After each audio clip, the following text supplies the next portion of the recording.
այսօր մեզ է միացել Պլյուս 374 քաղաքական ինքնորոշման ակումբի նախագահ Գարեգին Միսկարյանը, բարև ձեզ։ Կասեք, նախընտրականի մեկնարկն էր հետաքրքիր, թե արդեն ավարտը։ Ինձ համար ոչ մեկնարկը, ոչ ավարտը, որովհետև առանձնապես անակնկալներ չեղան, ըստ էության ամբողջ քարոզարշավը փոխադարձ հայհոյանքների, վիրավորանքների վրա հիմնված հանրային վախերը սնող Ընտրաշավները առանց դրա չի լինում։ Հա, բայց կարար եւ լիներ, ինչի, կարար լիներ գաղափարական պայքար։ Ես ասում եմ կարող էր լինել ինքս հասկանալով, որ չէր կարող Հայաստանի դեպքում, որովհետև մենք չունենք այն քաղաքական դաշտը,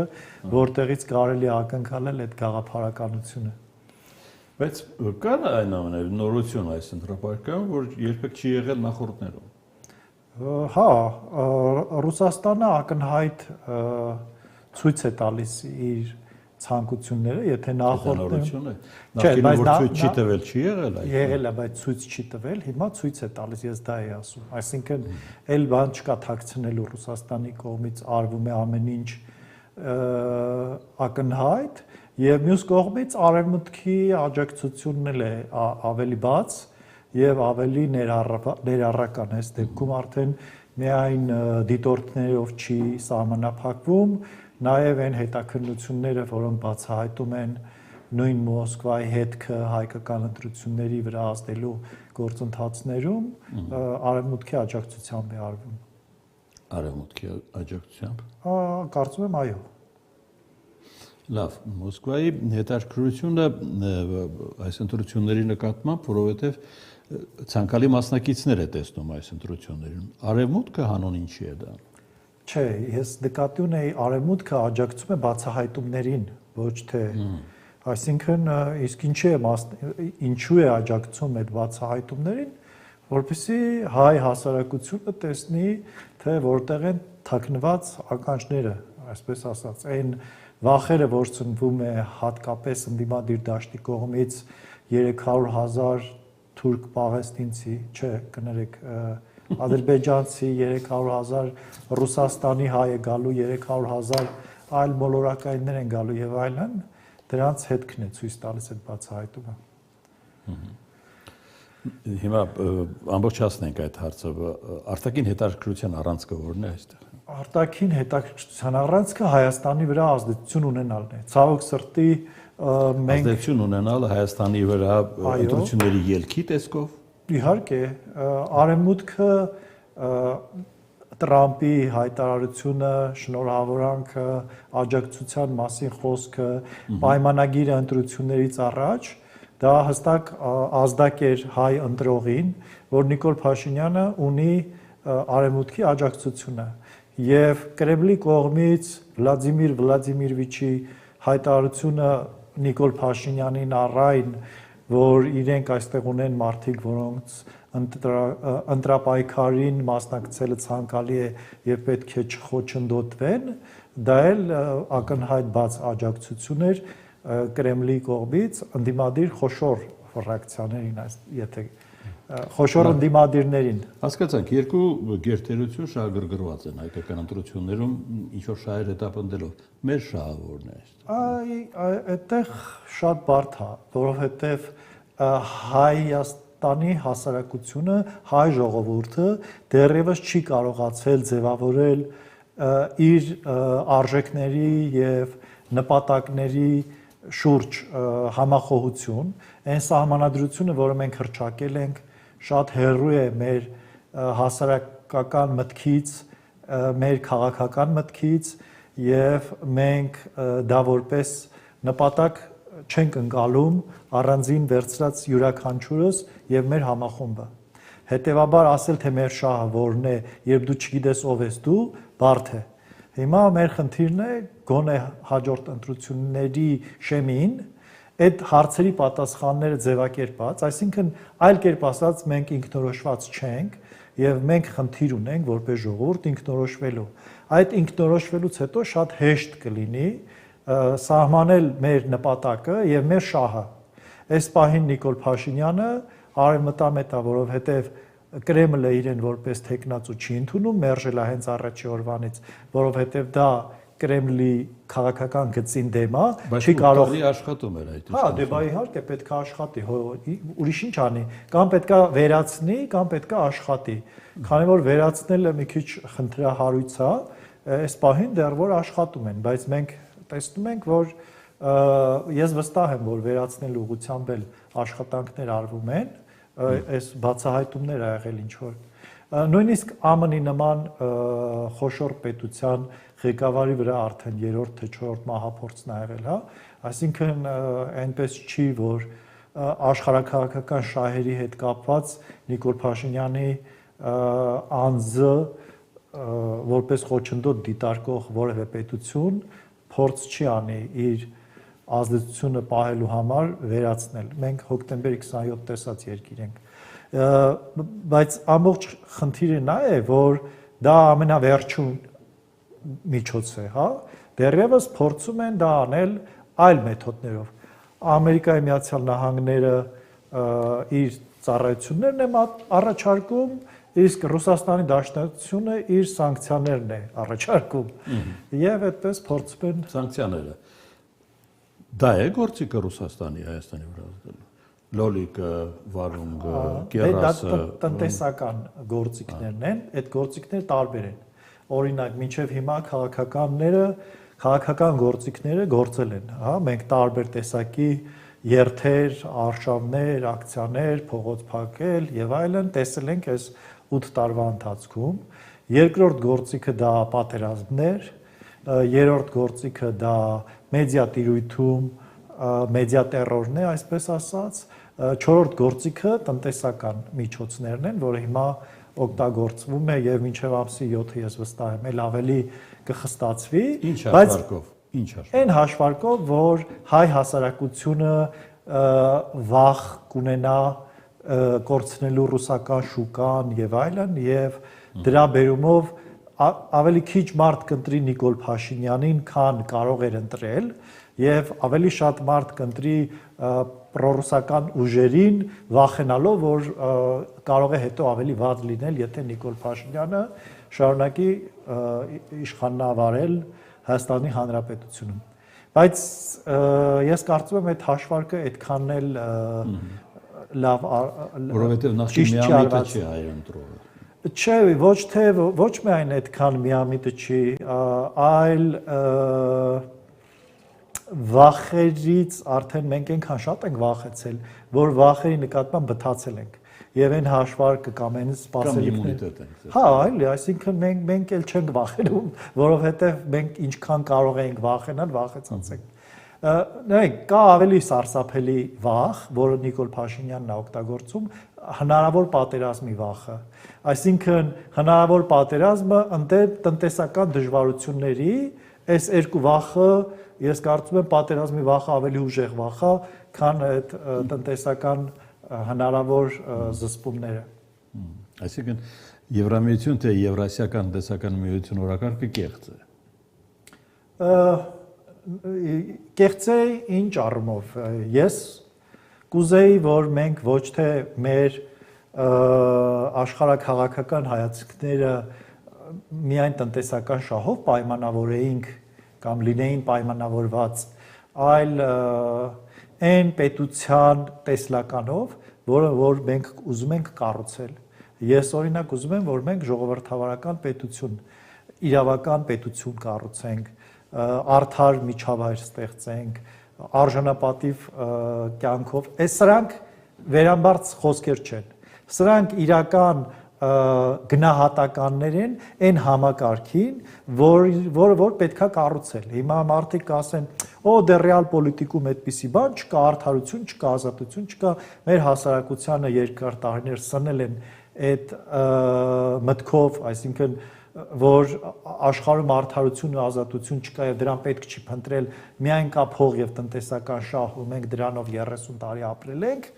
բայց իրականում զարգացած պետությունների զարգացածության հիմքում ընկած է այդ նպատակը եւ քանի դեռ մենք դա չունենք, որովհետեւ չենք հավատում այդ նպատակին, չենք ունենալու այդ ապագան։ որ օրը որ մենք կհավատանք, կհասկանանք, որ գոնե իրար հետ հարաբերություններում պետք է հարգել միմյանց եւ պետք չի իրար նվաստացնել սեփական դիրքը արժևորելու համար, մենք սկսենք արդեն կամաց քաղաքականանալ եւ դրա բերումով նաեւ ճիշտ որոշումներ կայացնել։ Այսինքն,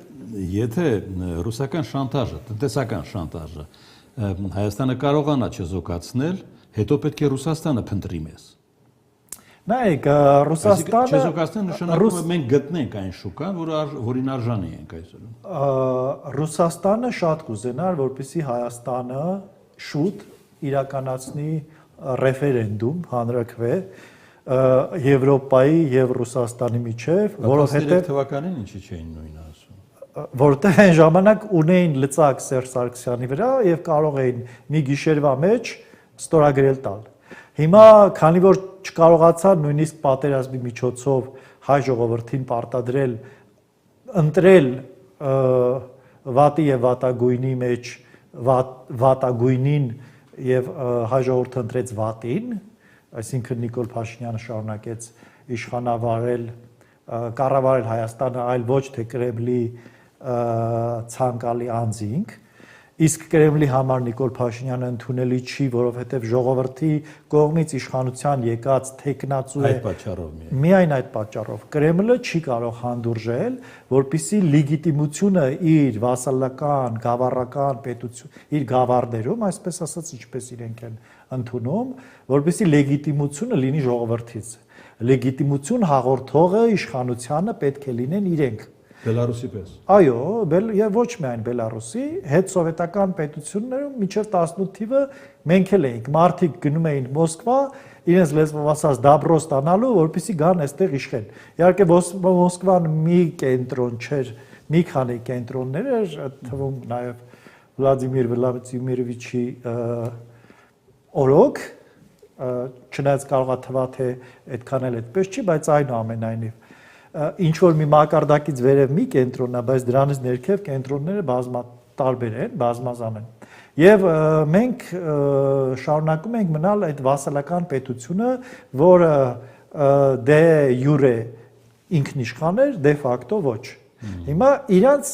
ինչպես Սաակաշվիլի դեպքում էր, անընդունելի է, որպեսզի ժողովրդի կողմից իշխանություն ձևավորվի, որովհետև դա ուղիղ սպառնալիք է ռուսական աշխարհի կայսրության գոյությանը։ Եթե ռուս ժողովուրդը տեսնի, որ Հայաստանը, Ուկրաինան, Ադրբեջանը, Վրաստանը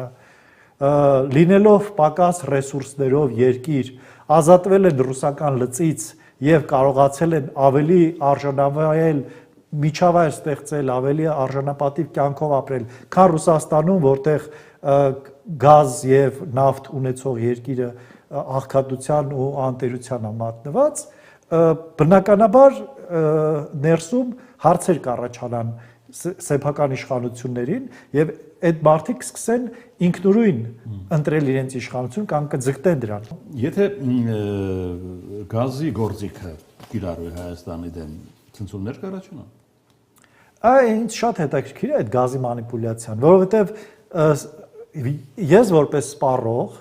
չգիտեմ սահմանի վրա ինչ գին է, ինչ գին չի։ Դե շատ մարժան շատ մեծ է։ Չէ, բայց այդ մարժան էլ է գնում ռուսական ընկերությանը, որ դե հա բա ինչ տարբերություն, այսինքն միջև սահմանը Կրեմլը դնում է մի գրպանում, սահմանից հետո Կրեմլը դնում է մյուս գրպանում։ Հիմա ասում է այս գրպանինը կպակասացնեմ, կպակասացնես այն գրպանին, այսինքն այստեղ կավելացնես գումարը, այն մյուս գրպանում կպակասի։ Եթե չի կարող գազի գինը լինել Հայաստանում այնպիսին, ինչպիսին օրինակ Եվրոպայում է եւ որը ոչ մի աղերս չունի, ասենք Վրաստանի գազի գնի հետ։ Հայաստանի եւ Վրաստանի սպառողի համար գազի գինը չի կարող շատ իրարից տարբերվել։ Հիմա ինչպես է ստացվում, որ օրինակ Վրաստանում 230, չգիտեմ, դոլարին մոտ գումար է ու Հայաստանում կարող է հանկարծ 430 լինի, աբսուրդ է։ Ինչ է լինելու ըստ էության, եթե Ռուսաստանը գազի գինը սահմանին թանկացնի։ Այստեղ կա հանրային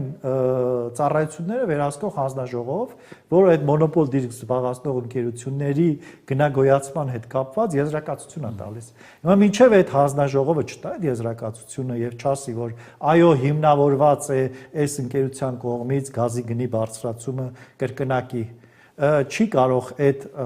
հանձնաժողովը մարդկանցից այդ գումարը կներեք, այդ ընկերությունը չի կարող այդ ծառայության դիմաց գինը կամ ահա, դե փականը կքաշեն որտեղ։ Ռուսաստանում, օքեյ։ Կա Վրաստան, Վրաստանը ունի գազ, որը ինչպես վերջերս ռուս պաշտոնյաներից մեկն էր ասում, Հայաստանը բոլոր դեպքերում գնելու է ռուսական գազը, այլ հարց է թե որտեղից, ինչ միջնորդներով։ Հիմա Վրաստանը կդառնա միջնորդ, այդ Ադրբեջանը, որը ռուսական գազ է վաճառում, կվաճառի Վրաստանին, Վրաստանը կվաճառի մեզ։ Ի՞նչն է խնդիրը։ Այդ տարբերությունը կլինի Վրաստանի հետ ոչ թե 2 անգամ, այլ օրինակ 15%։ Եվ այդ 15%-ը էական ոչ մի փոփոխություն վերջնական սպառողի վրա զգալի չի ունենալու։ Այդ ինչի չեմ ասում Իրանը, որովհետև Իրանի գազատարի թողունակությունը այդքան չկա, բայց Վրաստանով է գալիս այդ նույն խողովակը։ Վերջին պահին փոխեցին։ Այո, դե դա էլ իհարկե ռուսական քաղաքականությունն է, փոխեցինք եւ նվիրեցինք, ասացինք, օ կներեք մեզ, որ մենք համարձակվել ենք սեփական գազի գիծ քաշել։ Չէ, մի 10% ունեինք տևական ժամանակ, էդ էլ հետո վերջում։ Դե բայց հենց սկզբից այդ 10%-ը մնաց մեզ, հետո էլ տվեցինք, ինչպես օրինակ 20%-ը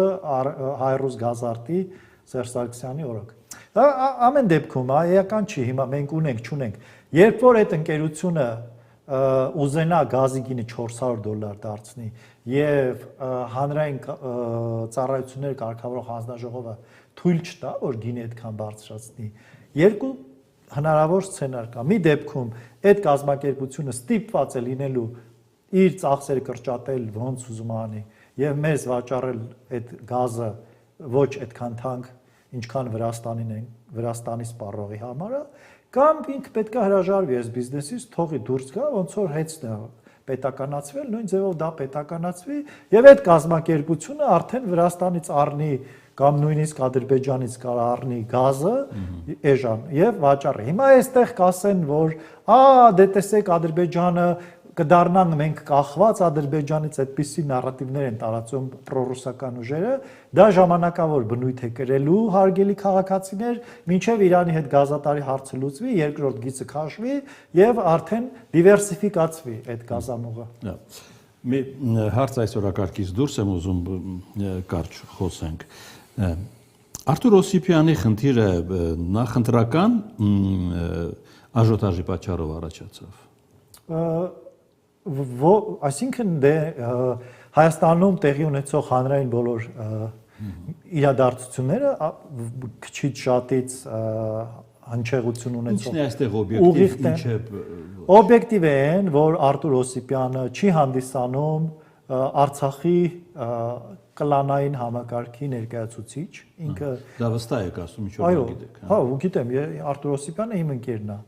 Եվ ես իր հետ շփվել եմ շատ եւ նրա գործունեությանը Արցախում ծանոթ եմ եւ այստեղ էլ ինքը մինչեւ այն եզակի մարդկանցից էր, ով որ Նիկոլ Փաշինյանի կառավարությունից, իշխանությունից պահանջում էր այն $500 միլիոն կարգի գումար, որ Հայաստանը տվել է Արցախի իշխանություններին եւ Արցախի իշխանությունները գրպանել են այդ գումարը, քրեական գործեր հարուցեն եւ վերադարձնեն ու այդ գումարներով արցախցիներին տների հարց լուծեն, որովհետեւ այն գումարը 3 միլիոն, 4 միլիոն շնչին որ տալիս են, չի բավականացնում եւ Արթուր Օսիպյանը ասում էր պետք չի որ Հայաստանի բյուջեի վրա այդ գումարը ավելանա։ Հեսա կա հստակ փաստաթղթերով այս մարդիկ գողացել են այդ գումարը, պատասխանատվության ենթարկեք, վերադարձրեք բյուջե եւ այդ բյուջեից այդ փոխհատուցումը տվեք։ Այսինքն իրան տանել, հավասարացնել հանցագործների հետ։ Ես հիմա սկսում եմ անկեղծ ասած, իմիջայլոց ուզում եմ ասեմ, որ ես էլ եմ այսօրվանից միացել նստացույցին 24 ժամ նախագահականի դեմը պահանջում ենք նախագահից, որպեսզի միջնորդի դատախազությանը եւ Արթուր Օսիպյանի անհամաչափ այդ խափանման միջոցը փոխեն, այո, կալանքը հանեն,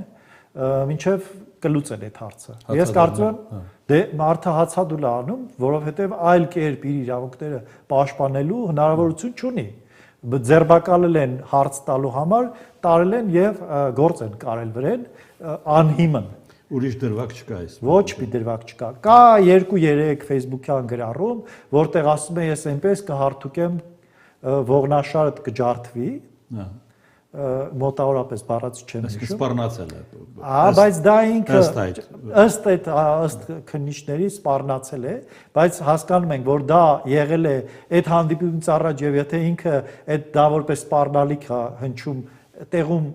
որ եկել էր, որևէ մի բռնի գործողություն կաներ, այսինքն չի արել։ Այդ խոսքը վերաբերվել է նրան, որ Նիկոլ Փաշինյանը արցախցիների հասցեին անհարիր հայտարարություններ էր արել եւ ինքը ասում էր, որ այդպես չի, դուք արդարությունը աղավաղում եք, իրականությունը աղավաղում եք ու գնացել էր այդ հարցերը անձամբ տալու։ Ինչու եք դուք այդպես ասում, որովհետեւ դա այդպես չի, այսպես է։ Եվ այդ հարցերի համար իրեն բռնեցին, նստացրեցին բանտ։ Հիմա ես զուտ կոչ եմ անում իշխանություններին նախագահի միջոցով միջնորդագիր ներկայացնել եւ Արտուր Օսիպյանին հացադուլից հանել տուն թողնելը լավագույն լուծումն է այս խնդրի, որովհետեւ հասկանում ենք նախընտրական փուլ է, իշխանությունները չեն ուզում թույլ Երևան, ընդդիմությունը չի ուզում։ Դա որևէ տեղ չունի գնալու կամ չի էլ գնալու։ Դե չի գնալու, այսինքն ուր պետք է գնա այդ մարդը գնալու է իր տուն իր երկու երեխեքի մոտ։